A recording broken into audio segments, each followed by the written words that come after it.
السلام علیکم ورحمۃ اللہ وبرکاتہ۔ آج ہم قرآن کے مطابق حضرت آدم علیہ السلام کا واقعہ جانیں گے۔ اللہ سبحانہ و تعالیٰ قرآن میں فرماتا ہے، سورہ بقرہ سورہ نمبر 2 آیت نمبر 30 to 39 میں اللہ تعالیٰ فرماتا ہے کہ میں جنت میں ایک ایسا خلیفہ پیدا کرنے والا ہوں۔ خلیفہ سے مراد ایک ایسی نسل جس میں ایک کے بعد ایک آئیں گی۔ تو فرشتے کہنے لگے، اے اللہ، تو ایسے شخص کو کیوں پیدا کرتا ہے جو زمین پر فساد مچائیں گے اور خون بہائیں گے؟ ہم تو تیری تسبیح اور پاکیزگی بیان کرنے والے ہیں۔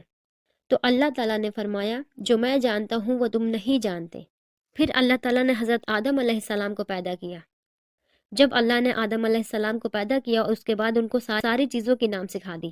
پھر اللہ نے آدم علیہ السلام سے کہا کہ اگر تم سچے ہو تو ان ساری چیزوں کے نام بتاؤ۔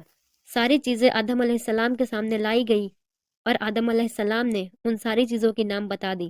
تو وہ لوگ کہنے لگے کہ اے اللہ، تیری ذات پاک ہے، میں تو صرف اتنا ہی جانتا ہوں جتنا تو نے سکھا رکھا ہے، پورے علم اور حکمت والا تو ہی ہے۔ پھر اللہ نے فرمایا کہ میں نے تو تمہیں پہلے ہی کہا تھا کہ جو میں جانتا ہوں وہ تم نہیں جانتے۔ زمین اور آسمان کا غیب تو صرف میں ہی جانتا ہوں۔ میں وہ بھی جانتا ہوں جو تم ظاہر کرتے ہو، اور میں وہ بھی جانتا ہوں جو تم چھپاتے ہو۔ پھر اللہ تعالیٰ نے فرشتوں سے کہا کہ آدم علیہ السلام کو سجدہ کرو۔ سب نے سجدہ کیا سوائے ابلیس کے۔ ابلیس نے تکبر کیا اور وہ سجدہ کرنے سے انکار کر دیا۔ تکبر دنیا کا سب سے بڑا گناہ ہے۔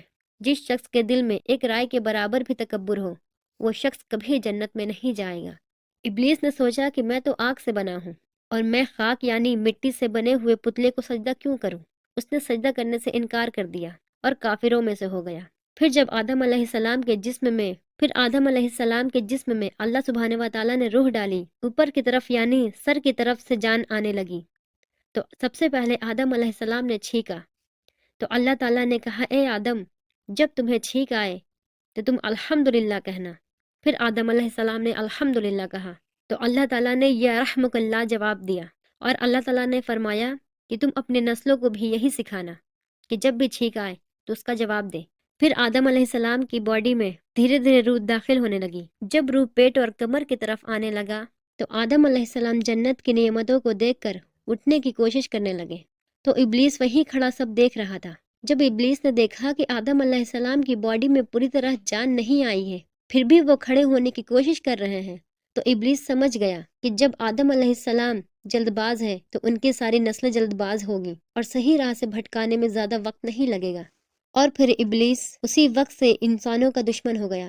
پھر اللہ نے آدم علیہ السلام سے فرمایا کہ اے آدم، اب تم اور تمہاری بیوی جنت میں رہو، کھاؤ پیو جو من کرے، لیکن اس درخت کے پاس نہ جانا جس سے ہم نے منع کیا ہے۔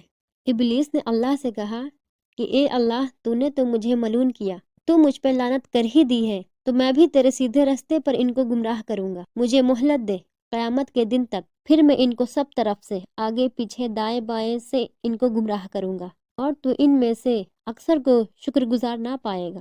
یہ وعدہ ابلیس نے اللہ سے کی۔ پھر ابلیس نے سوچا کہ میں جنت سے نکالا گیا ہوں آدم کی وجہ سے، تو میں آدم کو بھی جنت سے نکلواؤں گا۔ پھر ابلیس نے آدم علیہ السلام اور حوا علیہ السلام کو بہکا دیا اور وہ پھل کھلوا دیا۔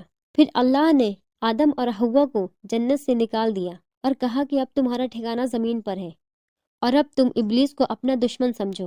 پھر آدم اور حوا علیہ السلام دونوں کو دنیا پر بھیج دیا، اور آدم علیہ السلام نے اللہ سے کچھ کلمات سیکھی اور دعا کیا، ربنا ظلمنا انفسنا وان لم تغفر لنا وترحمنا لنکونن من الخاسرین۔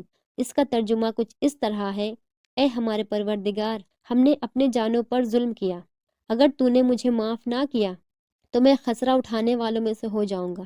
پھر اللہ نے ان کی توبہ قبول کر لی اور معاف کر دیا۔ اس طرح آدم علیہ السلام نے معافی مانگ لی اور اللہ نے انہیں معاف کر دیا، اور ابلیس نے تکبر کیا اور معافی نہ مانگی، اور قیامت کے دن تک اللہ نے اس پر لعنت کر دیا۔ اس کلپ کو زیادہ سے زیادہ شیئر کریں۔ السلام علیکم ورحمۃ اللہ وبرکاتہ۔